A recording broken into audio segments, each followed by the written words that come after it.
So, Ecclesiastes, as you might have seen from the email and the text messages or whatever that have come out, I've called this evening's beginning message, "What's the point?" And that kind of has two meanings. You know, what's the point in studying Ecclesiastes, but also the beginning part of it is a bit of a search for the meaning of life and existence, really. So originally, when I thought about doing this, I thought, because Mark had asked me if I'd do a back to the book, and I thought, yeah, okay. But I thought it would probably be quite helpful if I gave myself a series to work through, rather than trying to come up with like an individual topic each time that was just a one session thing. So I thought, okay, I'll do a series. I'll go through a book. We'll pick Ecclesiastes. And then Mark said to me, great, you can have like 3 weeks in September. And I thought, oh gosh, that's like back to back. I was expecting to have some time between each session. So this is going to be fun. I've spent all of today with my head in the next session. And that's going to be interesting. I'll tell you a teeny bit more about it at the end. So yeah, Ecclesiastes, what's the first thing that comes to your mind when someone mentions Ecclesiastes? I'm going to guess that it's the phrase, vanity, vanity, all is vanity. Perhaps you think that this book is quite a depressing one. I've definitely heard it described as being quite difficult like that. And actually, the more I've studied it, the more challenging I've found it to be. But despite that, I've always rather quite liked it. So I want to start by asking the question today, what's the point? Why are we studying this book? What's the point of studying it? If it's a bit depressing, why should we bother? What makes it a good book for us to study? And then secondly, I want to look at the first couple of chapters, which can be summed up as asking, what is the point?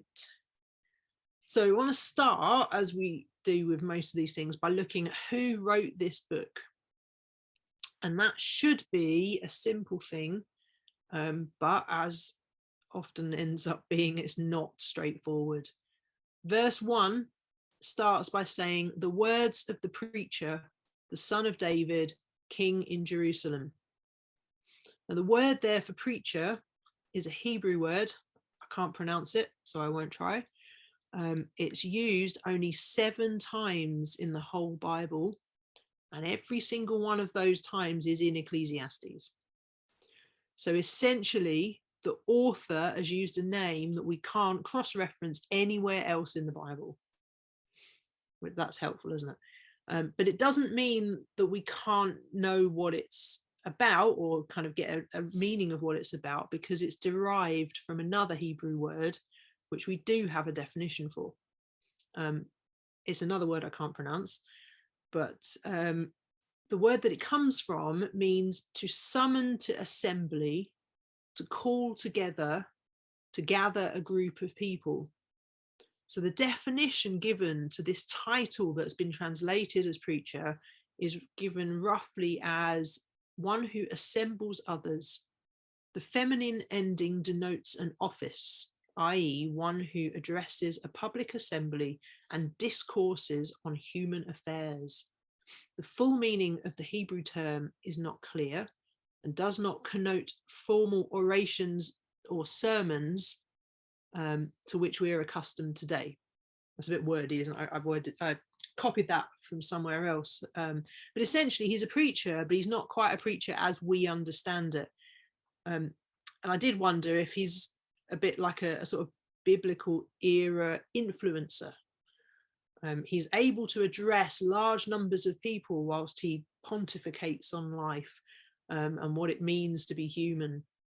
And maybe the book of Ecclesiastes is kind of the equivalent of his blog, or maybe it's not.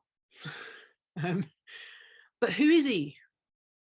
And the most common thought is that this was written by King Solomon. What we do know from the book is that he's a descendant of King David. We're told that in verse 1. It actually says son of David, But that doesn't necessarily mean that David was his father, just that he was his ancestor. If you think about Father Abraham had many sons, not all of those sons were actually his initial offspring. So it could mean that David was his father. It could mean that he was his ancestor. It tells us that he's king over Israel in verse 12. So that helps to explain the fact that he's got access to a lot of wealth and to wisdom. And that sounds a lot like Solomon. The introduction to the book in my Bible states that the strongest evidence against it being Solomon is in chapter 1, verse 16, where it says, I said to myself, behold, I have magnified and increased wisdom more than all who were over Jerusalem before me, and my mind has observed a wealth of wisdom and knowledge. Now, I spent a while trying to work out why that verse counts as evidence against Solomon. Is it because he references all who were over Jerusalem before me, and actually there's only 2 kings from Solomon's perspective? To me, I think that verse looks more like evidence for Solomon as the author. He describes himself as having more wisdom than anyone before him, and that's definitely something that was said of Solomon. In fact, Solomon was described as having more wisdom than anyone before him and anyone that would come to exist after him. So if this book was written after Solomon, then how could the author claim to have been more wise than him? So actually, I think the evidence for Solomon was quite strong. But then there's one thing that I think causes the biggest problem with this theory. And for me, that's the trajectory of this book. I'm not sure if I'm revising my opinion on this, but as and when I wrote this, the trajectory of the book I felt was in contradiction with the trajectory of Solomon's life. Because the book of Ecclesiastes seems to tell this story of someone that's looking for meaning in life, and they start looking at everything that doesn't involve God. He starts from this hedonistic, secular approach, and eventually is led to conclude that the only real meaning comes from God. So in a sense, he starts badly and he finishes well.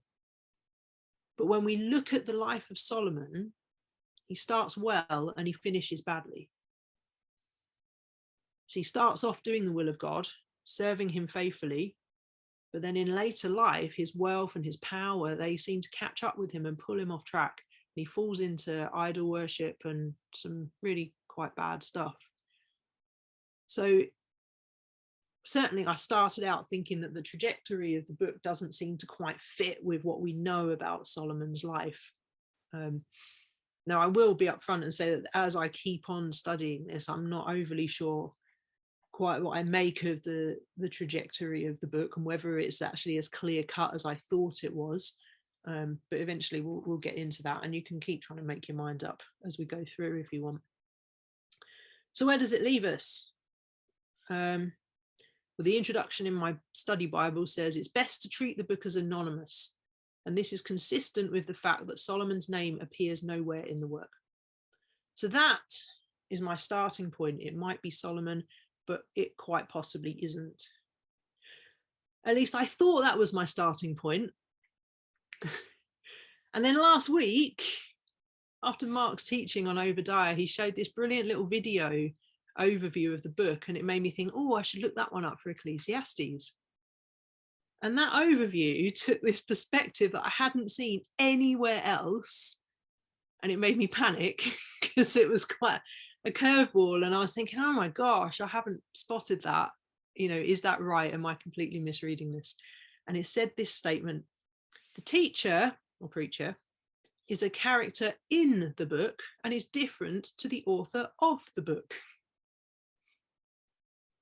So as you can imagine, with me having already written today's message, I got a bit flustered and I thought, man, I might have got this all wrong. Could this really be right? I need to go back. I need to work this out because, I take it quite seriously that I want to teach things as accurately as I can. So I've rewritten a lot of this section. So what evidence is there that the author is a different person to the preacher. And there's not a lot at the beginning of the book, as we've just seen. It pretty much just leaps in with saying, this is the preacher. And probably the best evidence exists towards the very end of the book in chapter 12. So verse 8 seems a bit like it concludes the words of the preacher. And then verse 9 moves into talking about the preacher again. So if I read those two verses plus the next verse, you can see what you think. So it concludes by saying, vanity of vanities, says the preacher, all is vanity. And then it goes on. In addition to being a wise man, the preacher also taught the people knowledge, and he pondered, searched out, and arranged many proverbs. The preacher sought to find delightful words and to write words of truth correctly. So the big question there is the author talking about someone else's words, which he's then trying to weigh up, or is he talking about himself in the third person? And I don't know. It's quite possible that nobody knows. A lot of people just treat this book as, this is just Solomon, he wrote this, this is all his words. So people do treat this in different ways. And one of the challenges that I've found as I've gone through it is that actually there are disagreements on how to treat the book, how to, even in kind of how to translate it. There's I think it's chapter 10, which in one Bible is labeled Wisdom for Life, and then in another Bible translation is labeled A Disillusioned View of Life. And that's really different, isn't it, in how you're interpreting what's going on there. So I think when it comes to who wrote the book, we have to conclude that it could be Solomon talking about himself. It could be an anonymous person talking about Solomon, or it could be an anonymous person talking about themselves, or it could be an anonymous person talking about another anonymous person, which is really simple, isn't it? So having established that, or rather failed to establish it, let's move on to thinking about what's the point or what's the value of studying Ecclesiastes. This book seems to detail one man's quest to find the meaning of life, of wisdom, and of grappling with this fallen world that he finds himself in. And it's quite an age-old thing, isn't it? And so for a bit of fun, I thought, I'm going to ask Google, what is the meaning of life? And then I quickly regretted asking. There is an endless amount of waffle on this subject. Absolute waffle and tosh, and some good stuff and mostly rubbish. But what that shows is that man has always been asking this question, and man keeps asking this question. And actually, it's not a lot of fun trying to wade through it. But Wikipedia made life a bit easier for me because it had a section entitled Popular Opinions.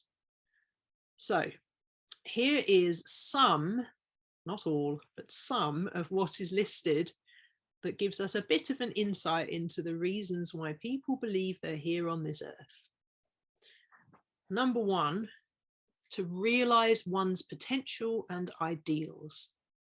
I think that's pretty common, especially if you look at the stuff that comes out on social media and so on. You know, the meaning of life is essentially all about me. It's about being the best version of me that I can be. It's about chasing my dreams, my happiness, and my own potential. So that's one thought. Another one is to achieve biological perfection. And that one made me laugh, because I thought, well, if that's the metric for the meaning of life, then not only am I failing, but I'm quite happy in my failure. But some people really are putting everything into trying to live for as long as they possibly can. Some people give over vast sums of their wealth, their time, their energy. They do all kinds of crazy things to try and essentially make mortality optional. There's a whole industry that's trying to do that. So yeah. The next one, to seek wisdom and knowledge. Seems that some people's goal boils down to trying to stuff their heads full of as much knowledge as they can before they eventually die. Others are pursuing science in the hope that discovering more will tell them why they're here. I think if we can just keep studying and studying and learning, we'll eventually figure out why. But as we kind of know, science is much better at answering what rather than answering why. Another reason people think they're here is to do good and to do the right thing. Now that's quite well-meaning, isn't it? People make their life about doing good, making a difference, trying to end suffering or create equality, trying to leave the world in a better place than you found it. And it's quite admirable. But is it really the reason we're here? Next one on the list is to love. And at first glance, I thought that fitted within the do good category. But actually, when you read the description, it sounds a bit more like the image of hippies sitting around in a field going, it's all about love, man. And we're just here to seek beauty in all of its forms. And actually, interestingly, it quotes Ecclesiastes saying to eat, drink, and be merry. And I'm sure that quite a lot of people will say that this is what Ecclesiastes tells us is the meaning of life. I've definitely quoted it, but usually more to justify my own current meal or something. But it's not the author's final conclusion. We're going to see that in a minute. It's actually what he defaults to when he's still on his quest without involving God in the picture.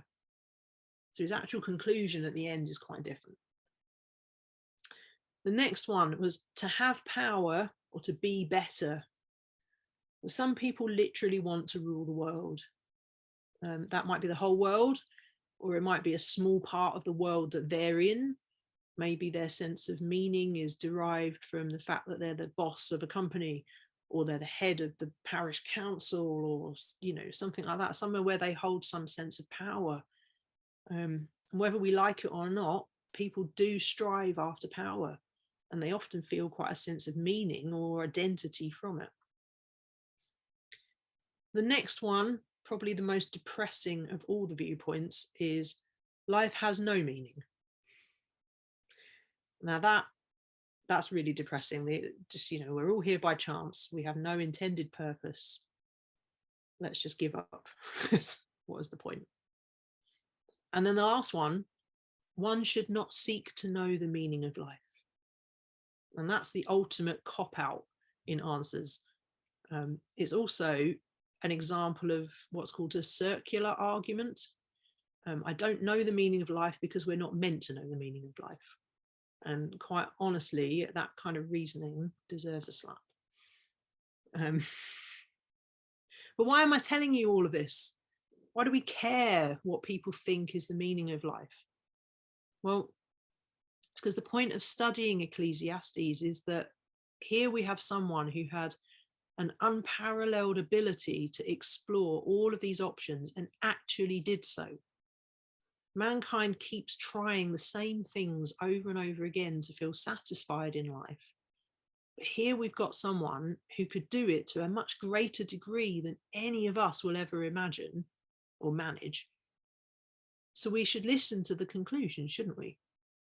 And I don't know if you noticed, but in the list of examples I gave, I didn't include any that involved God, because that's how our unknown author / preacher starts out too.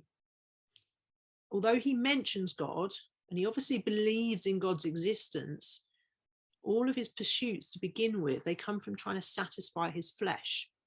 And as we'll see, he finds it all to be vanity, vanity, and like chasing after the wind. So before we get stuck into the first chapter, I want to be a bit cheeky and tell you how it ends. I want us to keep it in mind through all of the journey we're going to take, that the conclusion at the end of this book is this. The conclusion, when all has been heard, is fear God and keep his commandments, because this applies to every person. For God will bring every act to judgment, everything hidden, whether it's good or evil. The reason I want us to keep that in mind is because, in a way, this book is a bit like being in a trial in a courtroom. We're going to hear accounts of lots of different things. We're going to hear accounts of human doubts and concerns, along with a lot of wisdom as well. But the way that this conclusion is worded is when all has been heard. Having heard all of this evidence, looked at all these things and given them consideration, this is what matters.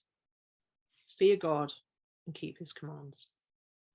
This is the summing up of someone who's taken every possible thing they could find into consideration over the course of years.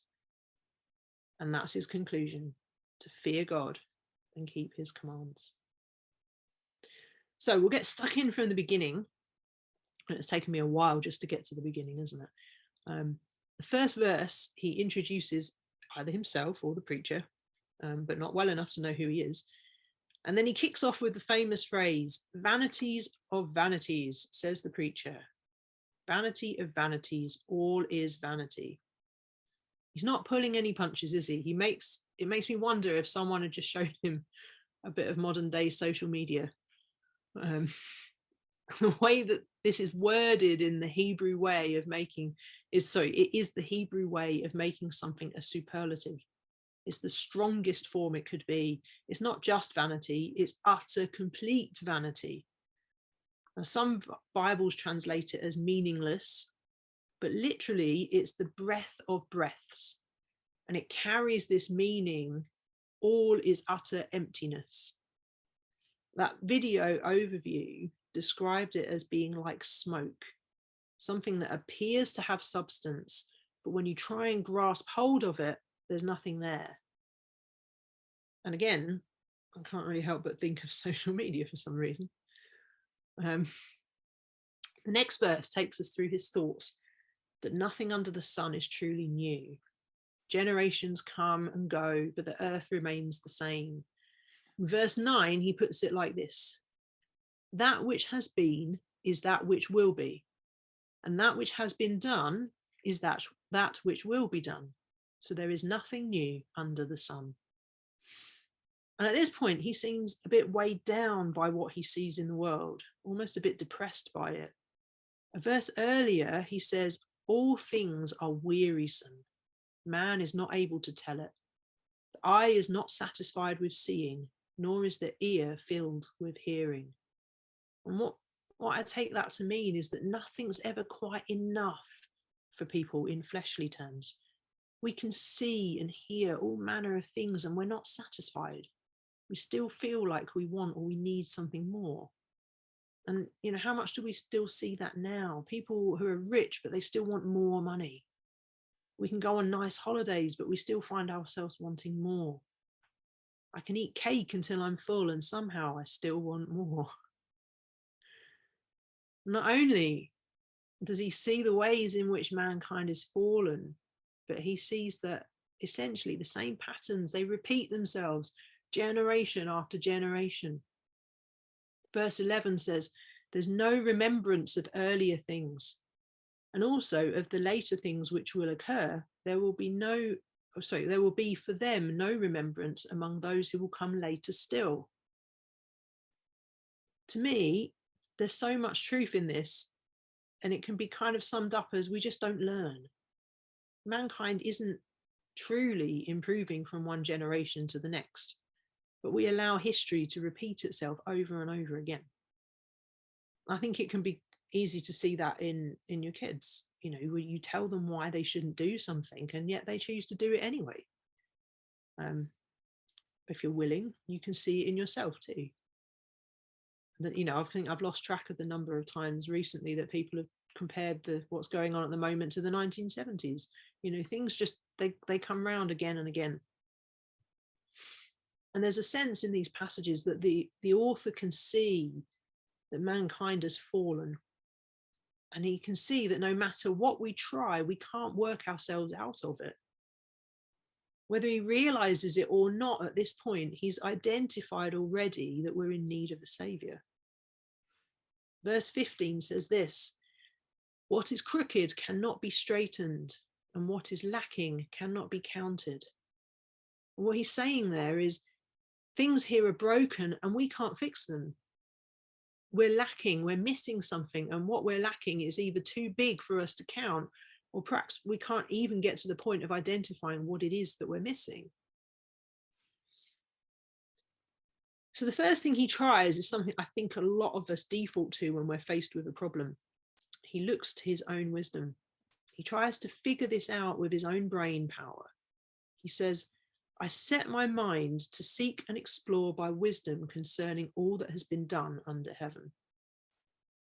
Further down, he then says, behold, I've magnified and increased wisdom more than all who were over Jerusalem before me, and my mind has observed a wealth of wisdom and knowledge.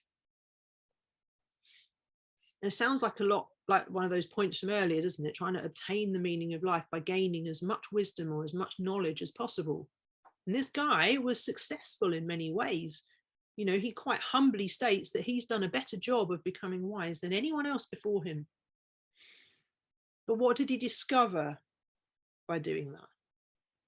In verse 18, he says this: in much wisdom, there is much grief, and increasing knowledge results in increasing pain. That's quite a statement, isn't it? Aren't we told that we're to desire wisdom? Neither of these are bad things. And actually, he does go on to conclude that it's better to be wise in the next chapter. But what he's saying, in a way, is ignorance is bliss. What happens to us when we learn more and more about what's happening in the world? It can be quite miserable, can't it? You know, I might want to know, or I might feel that I ought to know what's going on in the Ukraine or something. But then actually it causes me pain to find out the truth. And I wondered about the wisdom bit too, because being wise doesn't actually mean you get to implement that wisdom. There's people around you, they've got free will. And how much grief does it cause when we know that someone's making a bad decision and we can't stop them? When we can see how things really ought to be done and we have to sit back and watch it done badly or wrongly or whatever. So in chapter 2, he decides to try a whole load more stuff. In fact, he really goes to town on it. A lot of the things reflect what we looked at earlier. So the things that every generation tries to find the meaning of life. Because, of course, nothing is new under the sun. If we look at verse 1, he sums up the whole section in the first verse. I said to myself, come now, I will test you with pleasure, so enjoy yourself. And behold, it too was futility.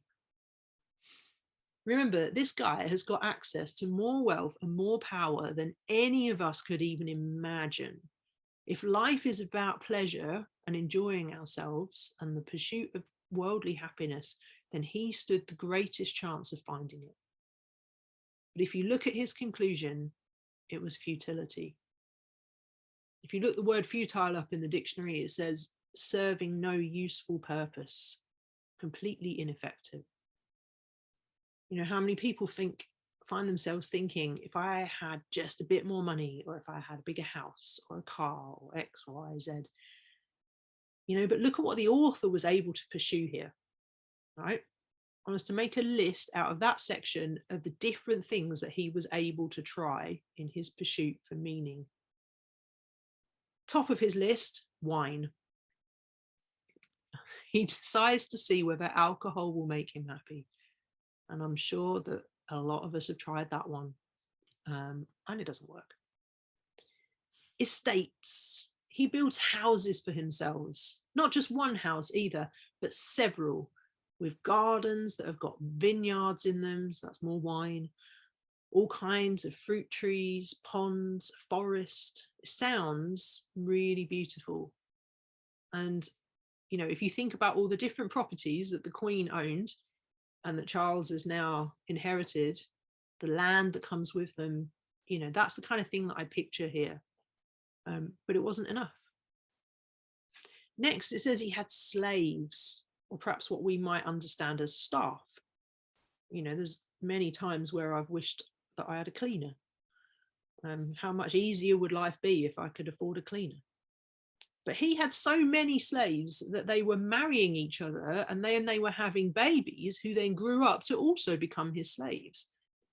If he wanted to, he could get away with not having to lift a finger. Livestock. He had more sheep and more cows than anyone who had gone before him. He had treasure. He collected silver, gold, and, like my girls, they love pretty things, more and more jewelry, shiny things, all the treasure of kings. He had all of that. It says that he had singers and concubines. So do you enjoy listening to music? Well, he had live music on demand. And he had numerous concubines to satisfy all of his sexual desires as and when he wanted. I'm pretty sure he never had to accept a headache as an excuse. He had wisdom and he had renown. He became great and wise. But not only that, but everyone knew it. For some people, it's not just enough to be successful. They need others to see them as successful. And he had both of those things. If you look at verse 10, it says, all that my eyes desired, I did not refuse them. I did not withhold my heart from any pleasure, for my heart was pleased because of all of my labor, and this was my reward for all my labor. That sounds quite good, doesn't it? I let myself have whatever I wanted, and my heart was pleased from my work. It made me feel good. But then look at how it carries on. The next verse, he says, thus I considered all of my activities which my hands had done, and the labor which I'd exerted, and behold, all was vanity and striving after wind, and there was no profit under the sun. He's been able to scratch every single itch that he can find. He's given himself every possible desire of his flesh. And he recognizes that it's just vanity. It doesn't achieve anything. So next he considers wisdom and foolishness. And he essentially concludes that although he's very wise, he's going to die just as much as the fool ends up dying in the end. And not only that, but no one's going to remember either him or the fool. So what's the point? He's starting to sound really quite depressed now. And actually, I'm not really that surprised. He's spent years trying to satisfy himself and find the meaning of life. And so far, he's concluded that everything is vanity. If we read the next few verses and try and do it in a kind of English literature manner and say, what is the mood of the author right now? Okay. So I hated life, for the work which had been done under the sun was grievous to me, because everything was futility and striving after wind. Thus I hated all the fruit of my labor for which I'd labored under the sun, for I must leave it to the man who will come after me, and who knows whether he will be a wise man or a fool. He's pretty miserable, isn't he? He's really, really miserable. And his statements there remind me of a story that I heard once some years back about another rather miserable chap in a church in the area where I grew up. And apparently, so I was told, this man refused to buy a new sofa for years and years because he was convinced that the rapture was going to happen soon, and he didn't want to leave his new sofa for the unbelievers to get their hands on. Now, there's an awful lot of really failed logic there, as well as some questions that we could ask about attitude. But the author of Ecclesiastes, he's feeling a bit like this. He recognizes that he's built this vast estate, but he can't take it with him. When he dies, it's going to be left behind, and it could fall into the hands of fools. A little while back, my mum found that my childhood home was up for sale. And so we all went and had a look at the pictures of it online and found that it had been completely changed. The garden had been leveled, and there were, when I was a kid, there was all these little nooks and crannies, and we used to play in there and so on. All of it was gone. And then one of the bedrooms had been left completely undecorated, and when we were kids, whenever we'd decorate, we'd take the wallpaper off and Mum and Dad would measure us against the wall and draw a line and put our name and the date next to it and stuff. And then we'd cover it up with the new wallpaper. And it was like a time capsule. It was like treasure for the next time we decorated. And now it was there with it was just left undecorated. It felt like the treasure had just been left out in the open. It was really surprising just how weird and uncomfortable it was to find that someone's taken something that you loved, something that had a lot of memories attached to it for you, and they haven't looked after it in the way that you would have done, that you would have wanted them to do so. And so, here he's essentially anticipating that that's what's going to happen to his estates, and it's making him depressed. And that's where we get our first instance of this well-known statement. In verse 24, we get this: there is nothing better for a man than to eat and drink and tell himself that his labor is good. I want you to keep in mind when you read that, the mood of the author and the fact that it's not his final conclusion in the book. We like to quote that as if it's the overarching message of Ecclesiastes, but actually at this point in the state, it's the statement of a depressed man who's struggling to see the point in anything. I think that context is fairly important. But we do get our first little glimmer of light and hope right after, because he recognizes, this also I have seen, that it is from the hand of God. For who can eat, who can have enjoyment without him? He's able to recognize that these simple pleasures come from God. He's still a bit lost by the fact that they're not scratching his itch, on why is he here? It's not that we're not to enjoy eating and to enjoy drinking, to enjoy our work. These things are all gifts from God, and he wants us to enjoy them. But if we're looking to find our purpose or our meaning in them, then we're going to fail every time, because ultimately they're meaningless. And it will, as the author says, feel like chasing after wind.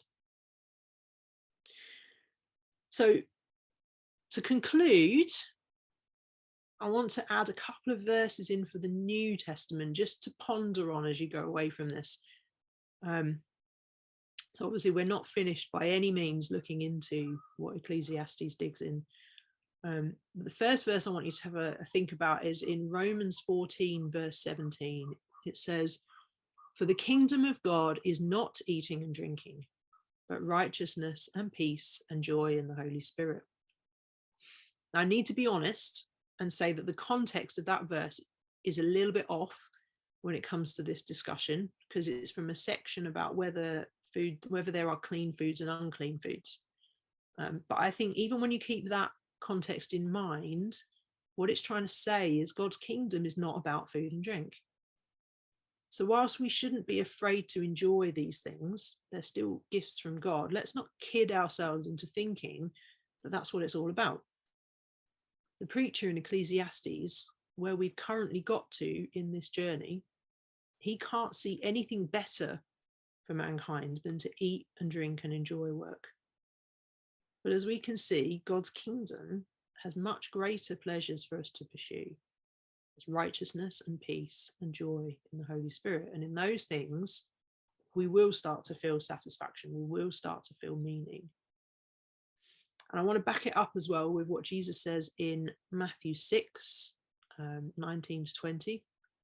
He says, "Do not lay up for yourselves treasures on earth, where moth and rust destroy, and where thieves break in and steal. But lay up for yourselves treasures in heaven, where neither moth nor rust destroys, and where thieves do not break in or steal. For where your treasure is, there will your heart be also." So what's the point? Well, so far, we can conclude that the point is not to be found in earthly treasures or pleasures.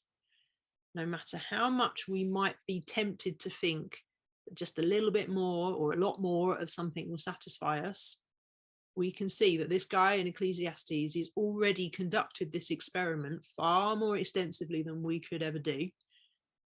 And he's concluded that it's futile and vain.